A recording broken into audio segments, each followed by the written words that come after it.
اعوذ باللہ من الشیطان الرجیم بسم اللہ الرحمن الرحیم الحمد للہ رب العالمین الرحمن الرحیم اللہم صلی علی محمد وعلی آل محمد رب اشرح لی صدری ویسر لی امری واحلل عقدۃ من لسانی یفقہوا قولی۔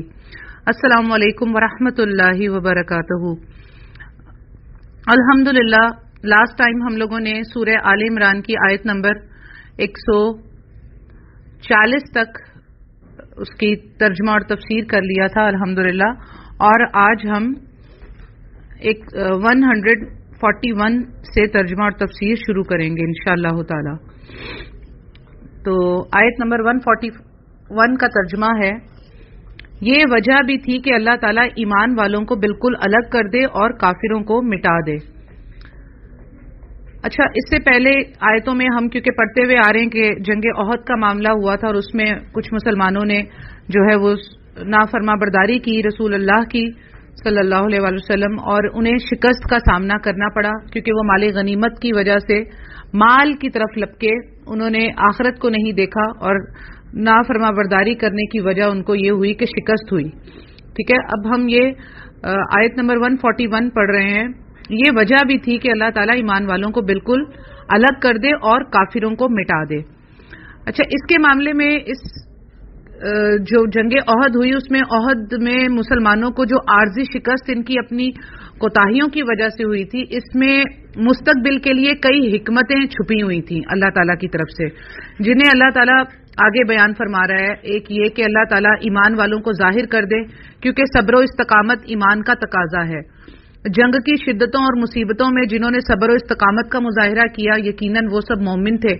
دوسری یہ کہ کچھ لوگوں کو شہادت کے مرتبے کو بھی پہنچا دیں، اور تیسری یہ کہ ایمان والوں کو ان کے گناہوں سے پاک کر دے۔ تو یہ کچھ حکمتیں بھی تھیں اس جنگ میں احد میں کہ اللہ تعالیٰ اس جنگ کے ذریعے سے اللہ تعالیٰ نے یہ معاملات بھی کیے، اور جنہوں نے نافرما برداری کی تو اس کو بھی اللہ تعالیٰ نے اس آیت میں 141 میں بتا دیا کہ یہ وجہ بھی تھی کہ اللہ تعالیٰ ایمان والوں کو بالکل الگ کر دے اور کافروں کو مٹا دے۔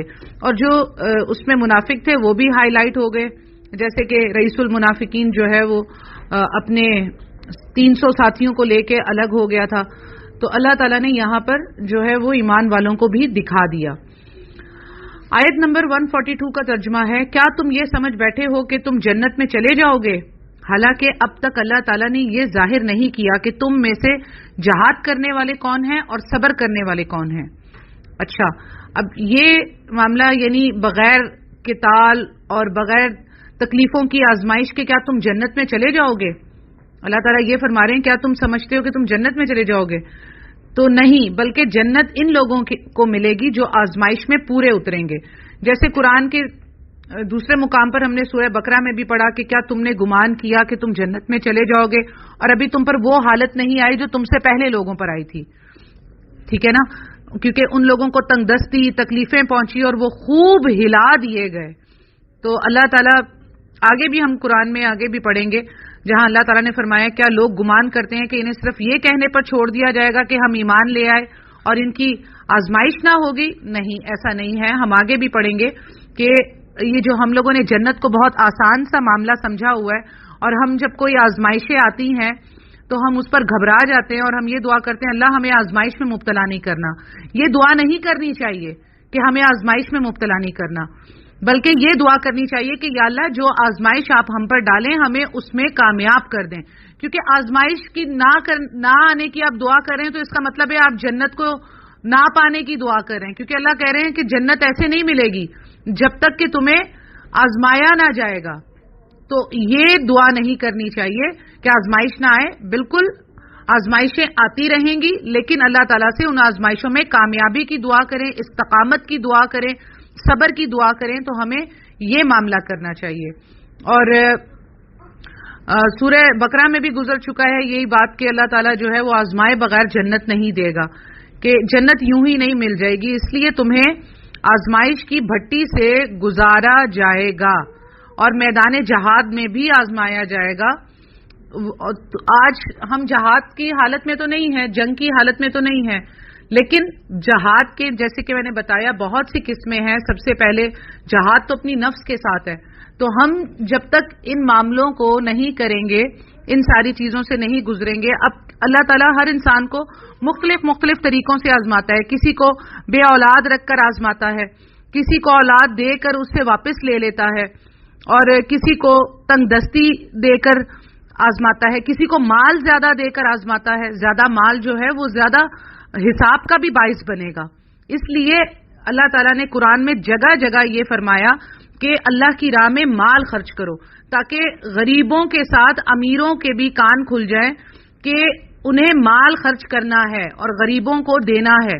ٹھیک ہے نا؟ یہاں پر امیر اور غریب دونوں کے لیے معاملہ اللہ تعالیٰ نے حل کر دیا. تو اللہ تعالیٰ فرما رہے ہیں کہ جب تک تم لوگ آزمائے نہیں جاؤ گے جنت میں داخل نہیں ہو سکتے. اس لیے آزمائش سے بھاگنا جو ہے وہ سمجھ لیں جنت سے انکار ہے. آزمائش آئے گی اور ہر حال میں آئے گی. دعا یہ کریں کہ اللہ تعالیٰ ہم پہ اتنی آزمائش ڈالنا جتنی ہم برداشت کر سکیں. جیسے کہ سورہ بقرہ کی آخری 2 آیات ہیں جو بہت ہی حسین ہیں، پورے اپنے الفاظ کے ساتھ مکمل ہیں. ایک کمپلیٹ دعا ہے جس میں ہم یہ خاص طور پہ آزمائش والی دعا بھی کرتے ہیں. تو وہ دعا ہمیں ضرور کرنی چاہیے روزانہ. آیت نمبر 143 کا ترجمہ ہے، جنگ سے پہلے تو تم شہادت کے آرزو میں تھے، اب اسے اپنی آنکھوں سے اپنے سامنے دیکھ لیا. اچھا، یہاں پر اس آیت میں یہ اشارہ ان صحابہ کی طرف ہے جو جنگ بدر میں شریک نہ ہونے کی وجہ سے ایک احساس محرومی کا بھی شکار ہو گئے تھے، اور وہ چاہتے تھے کہ جنگ احد میں وہ بڑی گرم جوشی کے ساتھ حصہ لیں، اور وہ بہت اس وقت گرم جوش تھے کہ جہاد کی فضیلت حاصل کریں. تو انہی صحابہ کی طرف اشارہ ہے کہ جنہوں نے جنگ احد میں جوش و جہاد سے کام لیتے ہوئے مدینہ سے باہر نکلنے کا مشورہ بھی دیا تھا، جو ہم پیچھے پڑھ کر آئے ہیں. لیکن جب مسلمانوں کی فتح کافروں کے اچانک حملے سے شکست میں تبدیل ہو گئی، جس کی تفصیل ہم پیچھے پڑھ کر آئے ہیں، تو یہ جو پرجوش صحابی مجاہدین تھے یہ بھی جو ہے وہ بزدلی کا شکار ہو گئے، اور بعض نے تو راہ فرار بھی اختیار کی جس کی آگے تفصیل بھی آئے گی، اور بہت ہی تھوڑے لوگ جو ہے وہ ثابت قدم رہے. تو جیسے کہ حدیث میں بھی آتا ہے کہ تم دشمن سے مڈ بھیڑ کی آرزو مت کرو اور اللہ سے عافیت طلب کیا کرو، لیکن جب تمہیں دشمن سے لڑنا پڑ جائے تو پھر ثابت قدم رہو، اور یہ بات جان لو کہ جنت تلواروں کے سائے تلے ہے. ٹھیک ہے؟ یہ اس وقت کیونکہ احادیث میں اس لیے بیان کر رہی ہوں کیونکہ یہ جنگ کا معاملہ تھا، اور جنگ کا اس وقت ہم لوگ یہ جو ہے معاملہ جنگ احد کا پڑھ رہے ہیں، اور ان لوگوں کو بھی اللہ تعالیٰ ہائی لائٹ کر رہا ہے کہ جو بڑے جوش و جذبے سے بھرے ہوئے آئے تھے، اور پھر انہوں نے جب دیکھا کہ اب ہماری شکست میں تبدیل ہو گیا ہے فتح کا معاملہ، تو وہ ان میں سے کچھ لوگ جو ہے بھاگ بھی گئے، اور کچھ لوگوں نے جو ہے وہ ادھر ادھر ہو گئے کہ جب انہوں نے دیکھا کہ اب جو ہے ہمارا معاملہ وہ ہو گیا، تو ان کے اندر وہ گرم جوشی اور وہ ساری چیزیں ختم ہو گئی. تو اللہ تعالیٰ نے جو یہاں کہا کہ اب اسے اپنی آنکھوں سے اپنے سامنے دیکھ لیا، اس سے مراد موت کو دیکھ لینا ہے. دیکھنا دونوں کے ایک ہی معنی ہیں دیکھنے کے. تو یعنی تلواروں کی چمک، نیزوں کی تیزی، تیروں کی یلغار اور جاں بازوں کی صف آرائی میں تم نے موت کا خوب مشاہدہ بھی کر لیا ہے. ٹھیک ہے نا؟ اس کو جو اللہ تعالیٰ نے یہاں فرمایا جنگ سے پہلے تو تم شہادت کی آرزو میں تھے، اب اسے اپنی آنکھوں سے اپنے سامنے دیکھ بھی لیا. آیت نمبر 144 کا ترجمہ ہے، حضرت محمد صلی اللہ علیہ وآلہ وسلم صرف رسول ہی ہیں، ان سے پہلے بہت سے رسول ہو چکے ہیں. کیا اگر ان کا انتقال ہو جائے، یعنی اگر ان کو اگر قتل کر دیا جائے، کیونکہ لفظ او قتلا، ٹھیک ہے، او قتلن قلبتم، تو اس کا جو صحیح ترجمہ ہوگا کہ بہت سے رسول ہو چکے ہیں، کیا اگر ان کو قتل کر دیا جائے یا یہ شہید ہو جائیں تو تم اسلام سے اپنی ایڑیوں کے بل پھر جاؤ گے، اور جو کوئی پھر جائے اپنی ایڑیوں پر تو ہرگز اللہ تعالیٰ کا کچھ نہ بگاڑے گا، ان قریب اللہ تعالیٰ شکر گزاروں کو نیک بدلہ دے گا. اس آیت میں اللہ سبحانہ تعالیٰ نے فرما دیا کہ محمد صلی اللہ علیہ وآلہ وسلم صرف رسول ہی ہیں، یعنی ان کا امتیاز بھی جو وصف رسالت ہی ہے، یہ نہیں کہ وہ بشری خصائص سے بالا تر اور خدائی صفات سے متصف ہوں کہ انہیں موت سے دوچار نہ ہونا پڑے، ایسا نہیں ہے۔ اللہ تعالیٰ نے فرمایا کہ وہ ایک رسول ہی ہیں، کیونکہ جنگ احد میں شکست کے اسباب میں ایک سبب یہ بھی تھا، جو شکست کی ایک سبب یہ بھی بنا تھا کہ رسول صلی اللہ علیہ وآلہ وسلم کے بارے میں کافروں نے یہ افواہ اڑا دی تھی کہ محمد صلی اللہ علیہ وآلہ وسلم قتل کر دیے گئے۔ تو مسلمانوں میں جب یہ خبر پھیلی تو اس سے بعض مسلمانوں کے حوصلے جو ہے وہ بالکل پست ہو گئے اور وہ لڑائی سے پیچھے ہٹ گئے، جس پر یہ آیت نازل ہوئی کہ نبی صلی اللہ علیہ وسلم کا کافروں کے ہاتھوں قتل ہو جانا اس کا پلان پہلے بھی بن چکا تھا، اور ان کا موت کا وارد ہو جانا کوئی نئی بات تو نہیں ہے۔ پچھلے انبیاء علیہ السلام بھی قتل اور موت سے ہمکنار ہو چکے ہیں، یعنی کہ پچھلے انبیاء قتل بھی ہوئے اور موت سے ہمکنار بھی ہوئے، سب کو موت بھی آئی۔ تو اسی طرح اللہ تعالیٰ یہاں فرما رہے ہیں کہ اگر آپ سے سلم بھی بالفرض اس سے دوچار ہو جائیں، یعنی اگر وہ قتل کر دیے جائیں یا شہید کر دیے جائیں، تو کیا تم اس دین سے ہی پھر جاؤ گے؟ یاد رکھو، جو بھی دین سے پھر جائے گا وہ اپنا ہی نقصان کرے گا، اللہ کا کچھ نہیں بگاڑ سکتا۔ نبی کریم صلی اللہ علیہ وسلم کی جب وفات ہوئی تو وفات کے سانحے کے وقت جب حضرت عمر فاروق رضی اللہ تعالیٰ عنہ نے یہ بات سنی تو وہ شدت جذبات میں نبی صلی اللہ علیہ وسلم کی وفات کا انکار کرنے لگے، اور انہوں نے اپنی تلوار نکال لی اور کہا کہ اگر کسی نے کہا کہ نبی صلی اللہ علیہ وسلم فوت ہو گئے تو میں اس کا سر قلم کر دوں گا، جس پر حضرت ابو بکر صدیق رضی اللہ تعالیٰ عنہ نے یہ آیات پڑھی، یہی آیت جو کہ آل عمران کی آیت نمبر 144 ہے جسے ہم ابھی پڑھ رہے ہیں۔ تو حضرت ابو بکر نے انہی آیات کو پڑھا، ممبر رسول پر کھڑے ہو کر انہی آیات کی تلاوت کی، جس کی وجہ سے حضرت عمر رضی اللہ تعالی عنہ خاموش ہو گئے اور انہیں یہ لگا کہ جیسے پہلی دفعہ وہ یہ قرآن کی آیات سن رہے ہیں، ٹھیک ہے نا۔ تو انہیں ایسا لگا کہ جیسے یہ آیات ابھی ابھی اتری ہیں، کیونکہ اتنا زیادہ صدمہ تھا کہ انہیں یہ آیات بالکل ذہن سے نکل چکی تھی۔ اور اللہ تعالیٰ نے فرمایا کہ اللہ تعالیٰ شکر گزاروں کو نیک بدلہ دے گا، یعنی کہ جو لوگ ثابت قدم رہنے والوں کو، جنہوں نے صبر و استقامت کا مظاہرہ کیا، اللہ تعالیٰ کی نعمتوں کا عملی شکر ادا کیا، تو اللہ تعالیٰ بھی انہیں نیک بدلہ دے گا۔ اس لیے ہمیں ہر پہلو میں یہ دیکھنا چاہیے کہ اللہ تعالیٰ کا معاملہ اس وقت آزمائش کا ہے ہمارے ساتھ، تو ہم اس پر صبر و استقامت کریں، اللہ کا شکر ادا بھی کریں اور اللہ تعالیٰ سے دعا کریں کہ یا اللہ یہ جو بھی آزمائش ہے تو نے ہی ڈالی ہے، تو ہی اس کو دور کرنے والا ہے، اور ہم میں اتنی طاقت نہیں، ہم بہت کمزور ہیں کہ ہم اس آزمائش میں پاس ہو سکیں۔ یا اللہ تو ہمیں وہ طاقت عطا کر، وہ توفیق عطا کر کے ہم تیری اس آزمائش میں کامیاب ہو جائیں۔ میں بھی یہی کرتی ہوں کہ اللہ تعالیٰ سے دعا کرنی چاہیے۔ بعض لوگ جو ڈرپوک ہوتے ہیں اور قرآن کی آیات کو، صبر و اسباب کو صحیح نہیں سمجھتے ہیں، صحیح طرح سے نہیں پڑھتے، نہ سمجھتے ہیں، تو وہ یہ کہتے ہیں کہ ہم پر آزمائشیں نہ آئیں، اللہ ہمیں آزمائشوں سے دور رکھے۔ تو یہ یاد رکھیے گا کہ جو آزمائشوں کا انکار کرے گا تو میں سمجھتی ہوں کہ وہ جنت کا انکار کر رہا ہے۔ تو کیونکہ اللہ تعالیٰ نے کہا کہ تم کیا سمجھتے ہو کہ جنت تمہیں ایسے مل جائے گی اور تم آزمائے نہیں جاؤ گے، یہ ہم آگے بھی پڑھیں گے۔ تو اس لیے آزمائش کا انکار نہ کیا جائے بلکہ آزمائش میں کامیاب ہونے کی دعا کی جائے۔ آیت نمبر 145 کا ترجمہ ہے، بغیر اللہ تعالیٰ کے حکم کے کوئی جاندار نہیں مر سکتا، مقرر شدہ وقت لکھا ہوا ہے، دنیا کی چاہت والوں کو ہم کچھ دنیا دے دیتے ہیں اور آخرت کا ثواب چاہنے والوں کو ہم وہ بھی دیں گے، اور احسان ماننے والوں کو ہم بہت جلد نیک بدلہ دیں گے۔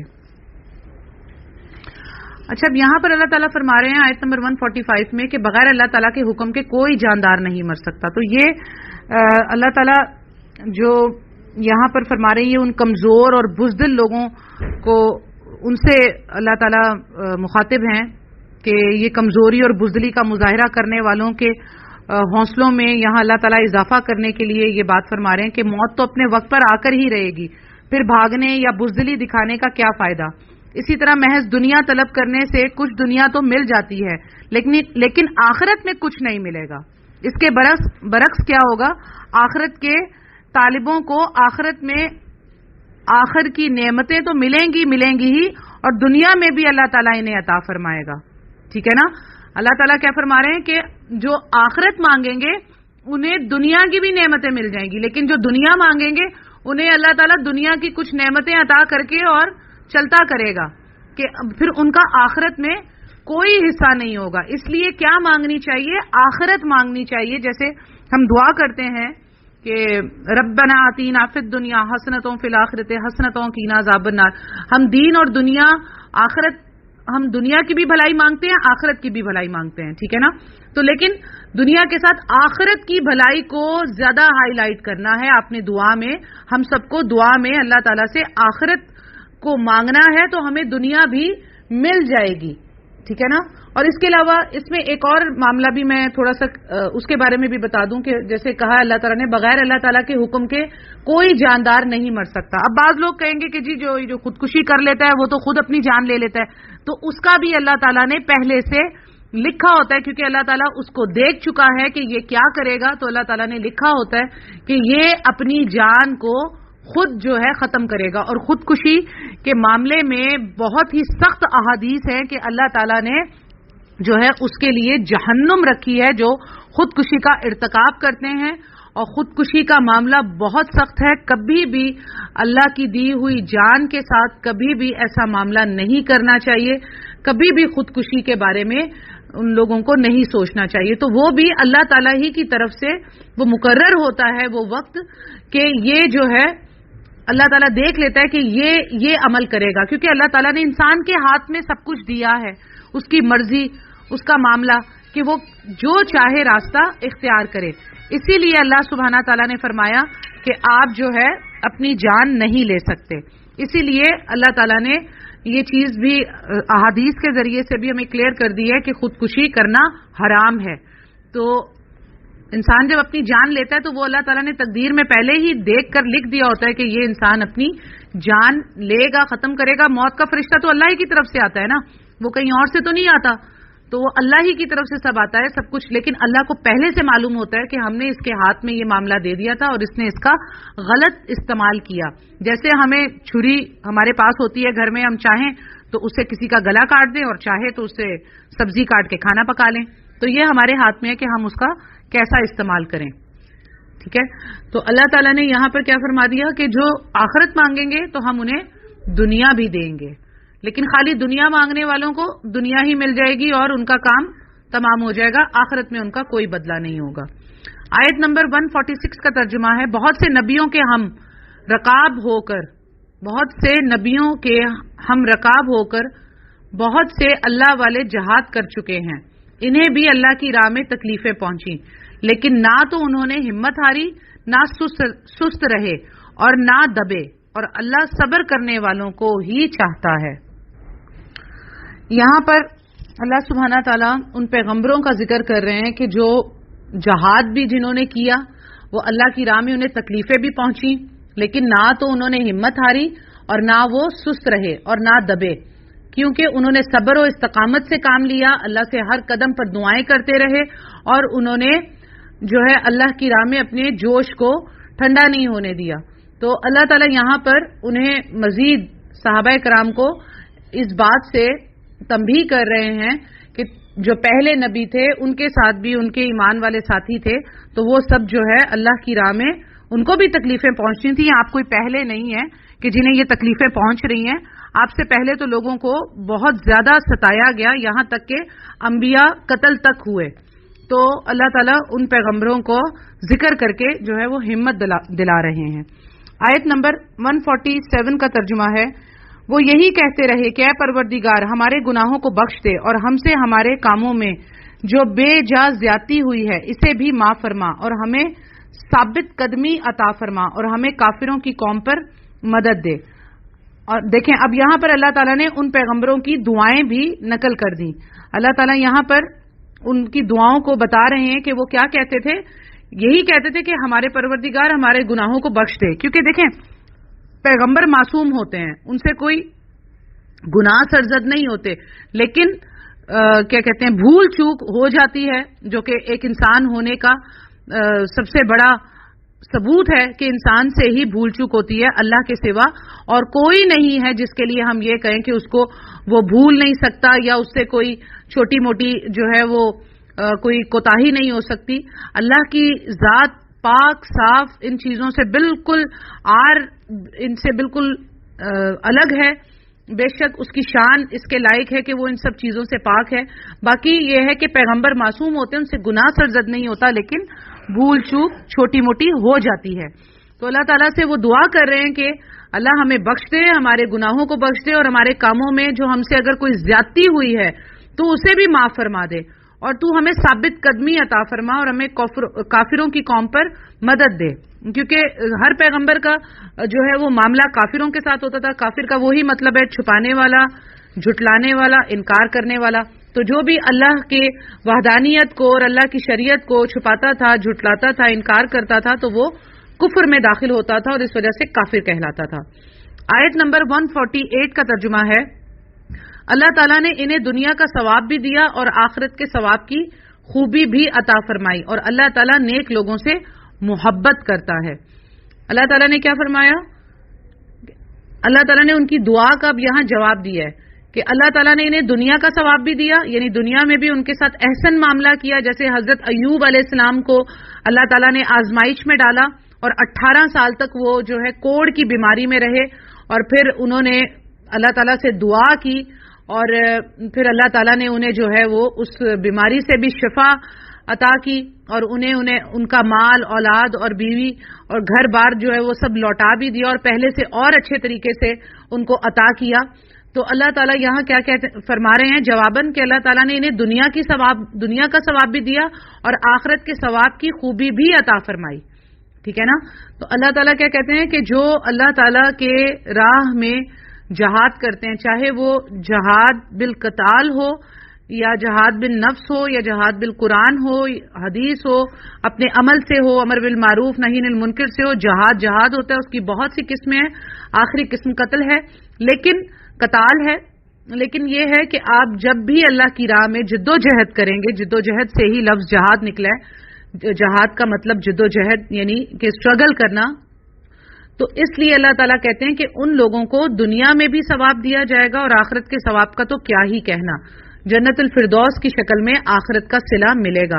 اور اللہ تعالیٰ فرما رہے ہیں کہ میں نیک لوگوں سے محبت الگ کرتا ہوں، کیونکہ اللہ تعالیٰ اپنے نیک بندوں کے لیے آسمانوں میں اپنے فرشتوں کے سامنے فخر کرتا ہے اور منادی کرتا ہے اور کہتا ہے کہ یہ فلاں بن فلاں جو ہے یہ میرا نیک بندہ ہے، مجھے اس سے محبت ہے، تو تم بھی ان سے محبت کرو. تو فرشتوں کو بھی اس انسان سے محبت ہو جاتی ہے، اور جب وہ انسان کبھی تکلیف میں ہوتا ہے، کبھی آزمائش میں ہوتا ہے، تو آپ کو پتہ ہے کہ باقاعدہ فرشتے اس کے لیے دعا کرتے ہیں. تو اس لیے میں اکثر کر جب بھی دعا کرتی ہوں تو میں دعا میں پہلے اللہ کی حمد و ثنا بیان کرتی ہوں، پھر میں تمام پیغمبروں پر سلام بھیجتی ہوں، نبی صلی اللہ علیہ وسلم پر سلام بھیجتی ہوں، اور پھر میں اللہ تعالیٰ کے فرشتوں پر بھی سلام بھیجتی ہوں، اور نیک جنات پر بھی سلام بھیجتی ہوں. تو اس سے کیا ہوتا ہے کہ میں ان فرشتوں کو، جتنے بھی اللہ تعالیٰ کے ان گنت فرشتے ہیں، ان کی کوئی تعداد نہیں، تو میں یہ کہتی ہوں اللہ سلامتی ہو آپ کے فرشتوں پر اور سلامتی ہو آپ کے نیک جنات پر. تو اس طرح سے دعا میں ایک آپ کو یہ بھی میں نے طریقہ بتا دیا کہ فرشتوں کو بھی آپ کس طرح اپنی دعاؤں میں یاد رکھیں کہ سلامتی ہو، اور انہیں زیادہ سے زیادہ اللہ تعالیٰ اپنا قرب نصیب فرما، کیونکہ فرشتے جو ہیں وہ ایک دوسرے سے اللہ تعالیٰ کے قرب کو حاصل کرنے کے لیے ایک دوسرے سے مقابلے کرتے ہیں، ریسیں لگاتے ہیں، یعنی کہ وہ اللہ تعالیٰ کا زیادہ مقرب بن جائے، دوسرا فرشتہ چاہتا ہے میں زیادہ مقرب بن جاؤں. تو اس لیے جیسے وہ ہمارے لیے دعا کرتے ہیں تو ہمیں بھی چاہیے کہ ہم بھی فرشتوں کے لیے بھی دعا کیا کریں کہ اللہ تعالیٰ کا قرب انہیں نصیب ہو اور سلامتی ہو ان پر. ٹھیک ہے. آیت نمبر 149 کا ترجمہ ہے، اے ایمان والوں، اگر تم کافروں کی باتیں مانو گے تو وہ تمہیں تمہاری ایڑیوں کے بل پلٹا دیں گے، یعنی تمہیں مرتد بنا دیں گے، پھر تم نامراد ہو جاؤ گے. اب دیکھیں یہ مضمون ہم پہلے بھی پڑھ کر آ چکے ہیں کہ کافر جو ہے وہ تب تک تم سے راضی نہیں ہوں گے جب تک تم ان کے دین میں چلے نہیں جاؤ گے. تو یہاں پر بھی یہ ہم پہلے بھی پڑھ کے آ چکے ہیں کہ ایمان والو اگر تم کافروں کی باتیں مانو گے تو وہ تمہیں تمہاری ایڑیوں کے بل پلٹا دیں گے. اس سے پہلے بھی ہم پڑھ کے آئے، ٹھیک ہے نا، پیچھے بھی پڑھ کر آئے ہیں. اور کچھ جو انصار تھے انہوں نے خوش دیکھا، آپس میں ہنستے کھیلتے دیکھا، تو انہوں نے جو ہے ان کو لڑوا بھی دیا آپس میں. ہم یہ 2-3 دفعہ پڑھ کر آ چکے ہیں. پھر یہاں پر دوبارہ ذکر ہو رہا ہے، اللہ تعالیٰ کہہ رہے ہیں ایمان والوں کو تنبیہ کر رہے ہیں، نصیحت کر رہے ہیں کہ دیکھو تم کافروں کی باتیں مت ماننا، وہ تمہیں تمہاری ایڑیوں کے بل پلٹا دیں گے. یعنی کہ یہاں پر اللہ تعالیٰ پھر بتا رہے ہیں کہ جیسے جنگ احد کی شکست سے فائدہ اٹھاتے ہوئے بعض کفار یا منافقین جو ہے مسلمانوں کو یہ مشورے دے رہے تھے کہ تم اپنے آبائی دین کی طرف لوٹ آؤ، یہ کن چکروں میں تم پڑ گئے، اور دیکھو اب یہ جہاد اور یہ جنگوں میں اب تم لوگ قتل کیے جاؤ گے، تمہاری بیویاں جو ہیں وہ بیوہ ہو جائیں گی، تمہارے بچے یتیم ہو جائیں گے، ان کو کون سنبھالے گا، اور کن تم چکروں میں پڑ گئے ہو اور نبی صلی اللہ علیہ وسلم کے پیچھے لگ گئے ہو، اور ایسی چیزوں کو چھوڑو، جاؤ تم اپنے گھروں میں اپنی آرام کی، مزے کی، عیاشی کی زندگی گزارو، تم کیا بھوکے پیاسے ہو کر اور جو ہے وہ جنگوں میں لڑ رہے ہو اور اپنے آپ کو جو ہے وہ اپنی جان خطروں میں ڈال رہے ہو۔ تو اللہ تعالیٰ کہہ رہے ہیں کہ یہ کافروں کی باتیں مت ماننا، یہ تمہیں جو ہے تمہارے دین سے ہٹا دیں گے۔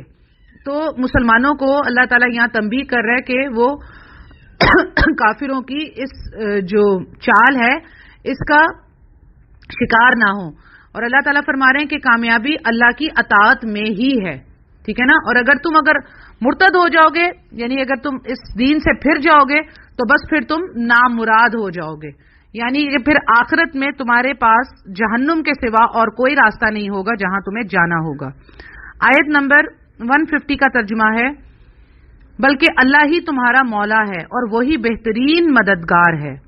یہاں پر بلکہ اللہ ہی تمہارا مولا ہے، دیکھیں اللہ کا نام الگ آ گیا ہے۔ بعض لوگ کہتے ہیں کہ مولا نہیں کہنا چاہیے کسی کو، اور جیسے کہ نبی صلی اللہ علیہ وسلم نے فرمایا جس کا میں مولا اس کا علی مولا، یعنی جس کا میں دوست اس کا علی دوست، اور مولا کا مطلب مددگار بھی ہوتا ہے۔